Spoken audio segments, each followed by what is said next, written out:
Softtech computer institute.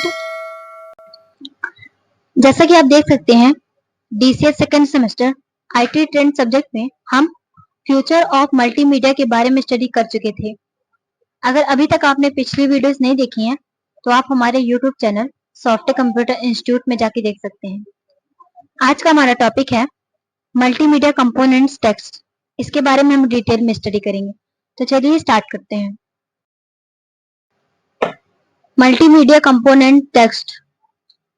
Text data का एक सरलतम रूप है और इसे सबसे कम स्टोरेज स्थान की आवश्यकता होती है। अल्फा न्यूमेरिक कैरेक्टर का प्रयोग सूचना को टेक्स्ट के रूप में प्रस्तुत करने के लिए होता है। किसी भी डॉक्यूमेंट के निर्माण की मूल इकाई टेक्स्ट ही होता है। एक ईमेल मैसेज में प्रायः कुछ टेक्स्ट फील्ड भी होते हैं।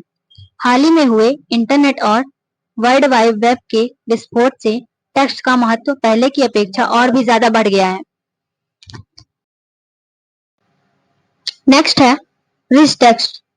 रिच टेक्स्ट फॉर्मेट स्पेसिफिकेशंस अनुप्रयोगों के बीच आसान ट्रांसफर के लिए फॉर्मेटेड टेक्स्ट और ग्राफिक्स को इनकोड करने की एक पद्धति है। दूसरे शब्दों में हम कह सकते हैं कि rich text format cross platform document interchange के लिए 1987 में माइक्रोसॉफ्ट द्वारा विकसित किया गया एक डॉक्यूमेंट फॉर्मेट है। अधिकांश word processor text format document को रीड राइट कर सकने में असमर्थ होते हैं। नेक्स्ट है mono and stereo sound. Stereo दो या दो से अधिक स्वतंत्र ऑडियो चैनलों का उपयोग करके ध्वनि का पुनरुत्पादन है, जो विभिन्न दिशाओं से सुनाई देने वाली ध्वनि की छाप बनाता है।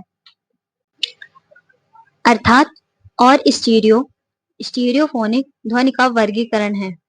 स्टीरियो की गुणवत्ता में सुधार के कारण स्टीरियो साउंड ने मोनो को लगभग पूरी तरह से बदल दिया है। नेक्स्ट है sound synthesis in media.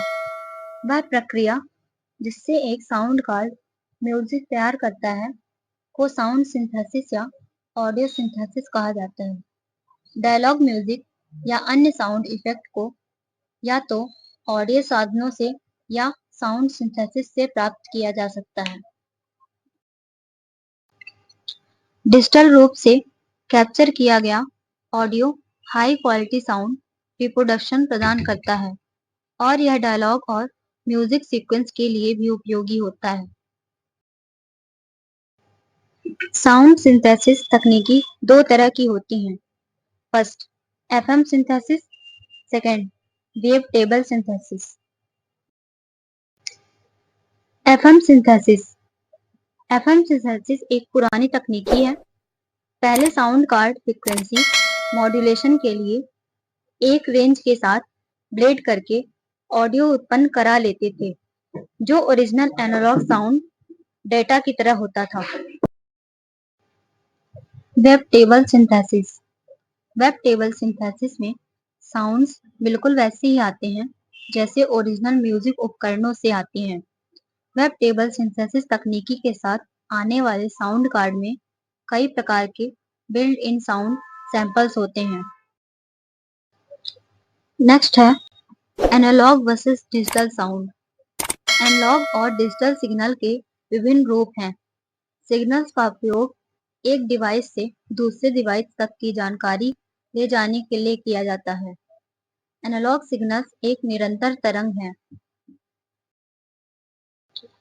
Sound file का फॉर्मेट डिजिटाइज्ड साउंड के डेटा बिट्स और बाइट्स को एक डेटा फाइल में ऑर्गेनाइज करने का जाना पहचाना तरीका है। फाइल का स्ट्रक्चर डेटा सेव करने से पहले ही पता रहना चाहिए।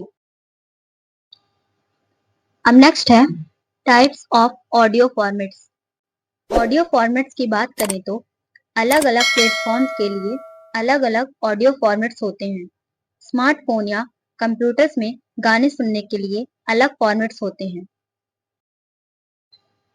ऑडियो मिक्सिंग या ऑडियो एडिट करने के लिए अलग फॉर्मेट्स होते हैं और होम थिएटर में प्ले होने वाले अलग फॉर्मेट्स होते हैं। सामान्यतः तीन तरह के ऑडियो फॉर्मेट्स होते हैं। नेक्स्ट है अनकॉम्प्रेस्ड ऑडियो फॉर्मेट्स।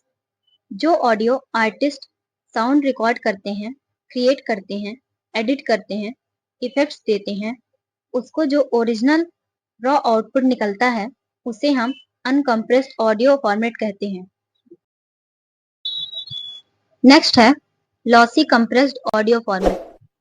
अगर हम अपने सिस्टम में ऑडियो लाइब्रेरी जैसे सॉन्ग, म्यूजिक जैसी फाइल स्टोर करनी है तो हमें हर एक ऑडियो की कॉम्प्रेस्ड फाइल सेव नहीं कर सकते हैं। वो इसलिए क्योंकि कॉम्प्रेस्ड ऑडियो फाइल साइज में काफी बड़ी होती है, तो उन फाइल्स को हम कॉम्प्रेस करते हैं।